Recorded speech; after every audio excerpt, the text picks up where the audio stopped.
So ito pala yung lulutuin ko ngayon mga idol. Magkaldereta tayo ng baka. Lagyan natin ng balinghoy mga idol.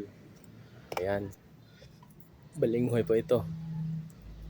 Tapos igigisa ko lang yan mga idol yung balinghoy natin. Hanggang sa mag golden brown siya mga idol. Para mabilis maluto. Konting mikos-mikos lang mga idol. Hintayin lang natin golden brown yung ating balinghoy. Imbes na patatas at saka carrots mga idol, balinghoy ang ihalo ko ngayon. Kasi yan ang meron kami dito.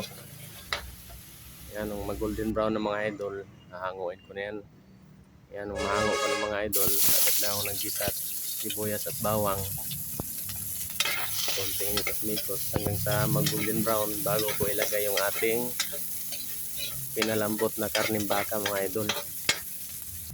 Yan, nung mag golden brown na, ibuhos ko na ito mga idol. Malambot na ho yan kasi 4 na oras kung sinasalang yan mga idol.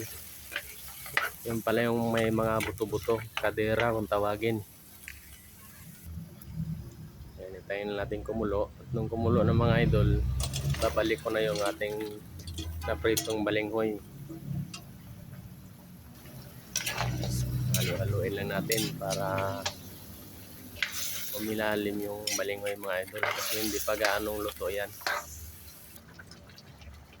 Medyo half cook lang yan mga idol. Tapos ilagay ko na rin yung ating Baguio beans, tapos sausage at saka liver spread mga idol. Ayan, halo-haloin na natin ulit.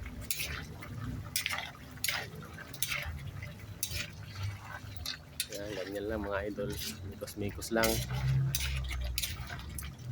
At pagkatapos lagyan natin ng tomato sauce. Ayan, at tomato paste din mga idol, pampalapot ba.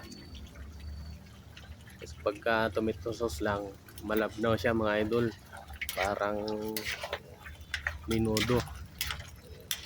Dahil kaldereta yung lutuin natin, lagyan natin ng tomato paste.